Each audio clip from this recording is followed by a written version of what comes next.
मैं हमेशा कहता हूँ कि पॉलिटिक्स एक नरेटिव गेम होता है और जो भी नरेटिव को सही से सेट कर लेता है वो पॉलिटिक्स का गेम जीत जाता है। कांग्रेस ने बहुत नरेटिव चलाने की कोशिश करी। वोट चोरी का मुद्दा कांग्रेस को बहुत बड़ा लग रहा था, जबकि इसके ऊपर बीजेपी ने बिल्कुल भी रिएक्ट ही नहीं करा। ओपोजिशन के लिए ये सबसे बड़ा मुद्दा चुनाव का था कि चुनाव में वोट चोरी करी जा रही है, लेकिन आपके पास कोई प्लान नहीं था कि आप जनता को बता सको कि अगर हम सत्ता में आए तो हम क्या करेंगे।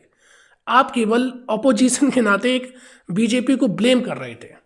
आप केवल ब्लेम गेम खेल रहे थे और आपके पास कोई भी फ्यूचर को लेके कोई प्लान नहीं था, कोई भी विजन नहीं था। इस वजह से जनता ने आपको नकार दिया। और ये कांग्रेस के साथ हर स्टेट में होता है जहाँ पे कांग्रेस और बीजेपी या फिर एनडीए और जो इनका कोई भी अलायंस, कहीं पे महागठबंधन हो जाता है, कहीं पे कुछ हो जाता है। जितने भी इनके अलायंस हैं हर स्टेट में इनके साथ ऐसे ही होता है, क्योंकि आप केवल दूसरे की पॉलिसीज़ को उसे क्रिटिसाइज करते हो। आपको लगता है कि पॉलिसीज़ को क्रिटिसाइज करके हम जीत लेंगे।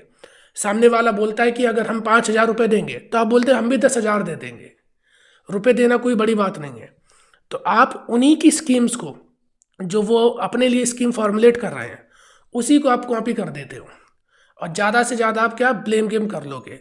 ब्लेम क्या करना है, कहीं पे रोड खराब है तो मोदी ने कर दी, कहीं पे अगर कुछ, यहाँ तक कि अगर इंडिया के ऊपर कहीं पर अटैक भी हो जाता है, जैसे अभी जो दिल्ली का अटैक हुआ, तो वहाँ पे भी बहुत सारे कांग्रेसी नेता थे या अपोजिशन पार्टीज़ के लीडर थे, जो कि ये उन्होंने बोला कि ये बीजेपी ने कराया है ताकि बिहार इलेक्शन में बीजेपी जीत जाए।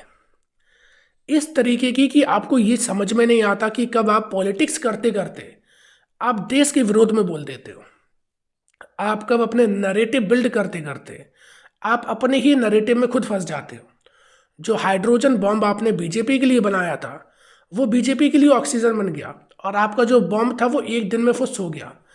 क्योंकि जो आप डेटा भी निकाल के लाते हो, आप बताते हो कि हमने इतनी बड़ी टीम बनाई, हमने 6-7 महीने बहुत मेहनत करी, उसके बाद हमने ये डेटा निकाला कि इतने ज़्यादा फर्जी वोट डले थे और उनमें ये फ़ोटो उल्टी सीधी दे रखी है, नाम गलत दे रखा है।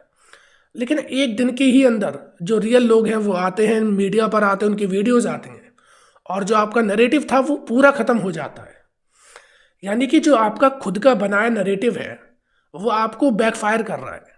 आप नरेटिव सेट करना ही नहीं जानते हो कि किस तरीके से नरेटिव सेट करे जाते हैं। और वहीं पर बीजेपी जो है वो नरेटिव बनाने में माहिर है। वो आपके ही नरेटिव को आपके खिलाफ डाइवर्ट कर देती है। पूरे ही इलेक्शन के दौरान देखा कि कांग्रेस ने दो चीज़ें पकड़ी।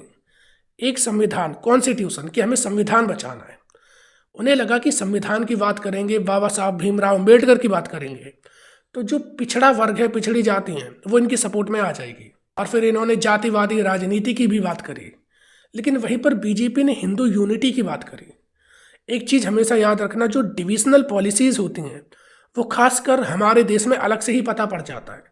क्योंकि हमारे देश में बड़ा नैरेटिव ये रहा है कि जो ब्रिटिशर आए थे उन्होंने फूट डालो राज करो नीति अपनाई थी। ये जो लाइन है ये गांव के बच्चे बच्चे को भी पता होती है। तो जब आप इस तरीके की डिविजनल पॉलिसीज़ लेकर के आते हो तो उन्हें वही छवि याद आ जाती है कि ये भी वही तरीके का गेम खेल रहे हैं। लेकिन बीजेपी ने हिंदू मुस्लिम डिवाइड की उन्होंने बात ही नहीं करी। उन्होंने केवल हिंदू यूनिटी की बात करी। और जो चीज़ आपको एज अ ग्रुप सोशलाइज करती है, जोड़ती है, वो मास अपीलिंग हो जाती है। वो ज़्यादातर लोगों के बीच में जाती है, ज़्यादातर लोग उससे कनेक्ट कर पाते हैं, क्योंकि वो पॉलिसीज़, वो आइडियोलॉजी, वो आइडिया आपको कनेक्ट करने के लिए ही होता है। कि आप कोई भी जाति से हो सकते हो, आप पिछड़ा अन्य कुछ भी हो सकते हो, आप दलित हो सकते हो, आप महादलित हो सकते हो, आप स्वर्ण भी हो सकते हो, कुछ भी आप हो, लेकिन आप हमारे लिए ऐसा हिंदुओं बराबर हो।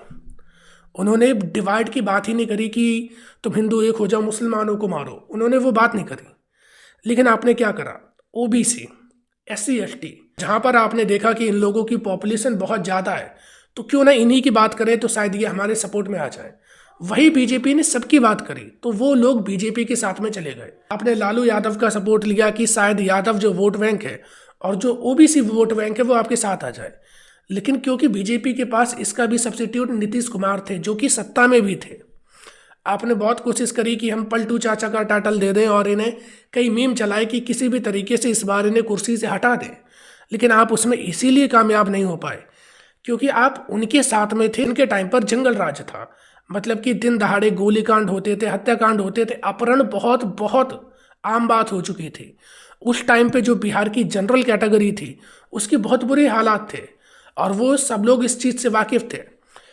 एक चीज़ जो मुझे देखने को मिली, अलग अलग सार्थक गोस्वामी की भी डॉक्यूमेंट्रीज हैं, समधीस की डॉक्यूमेंट्रीज हैं, इतना समझ में आया कि ग्राउंड लेवल पर जब से नीतीश कुमार की गवर्नमेंट आई है 2010 के आसपास से अगर अभी तक का टाइम पीरियड देखोगे तो वहाँ पर जो ग्राउंड लेवल बेसिक डेवलपमेंट होता है वो बिहार में हुआ है।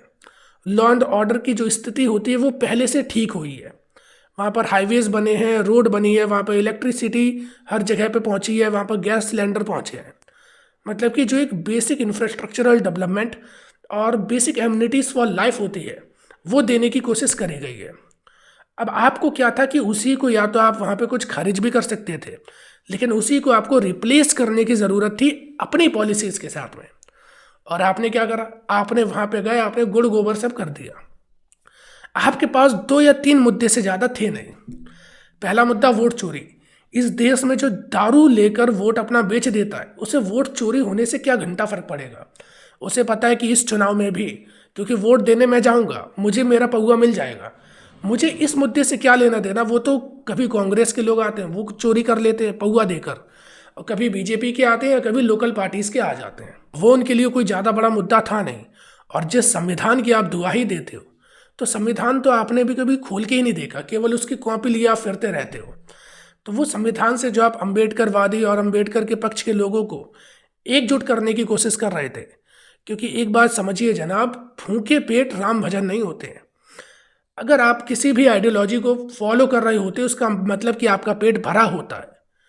अब वहाँ पर वो लोग इतने गरीब हैं, उनकी अगर हालात देखोगे, उनके पास रहने के लिए घर ठीक नहीं है, उनके पास पहनने के लिए कपड़े नहीं है, खाने के लिए रोटी नहीं है। ऐसे हालात में वो आइडियोलॉजी को फॉलो नहीं करते हैं। आपको उस डाउन ट्रोडन जो सेक्शन था, सोसाइटी थी, उसे अपलिफ्ट करने के लिए उनकी बीच में पॉलिसीज बनाने की, समझाने की ज़रूरत थी कि अगर हम आ जाएंगे तो हम जो पदयात्रा कर रहे हैं, हमने ये सारी प्रॉब्लम यहाँ पर नोटिस करी है, तो अगर हम आए तो हम इस तरीके की पॉलिसीज लेकर के आएंगे। लेकिन आप वो करने में विफल रहे।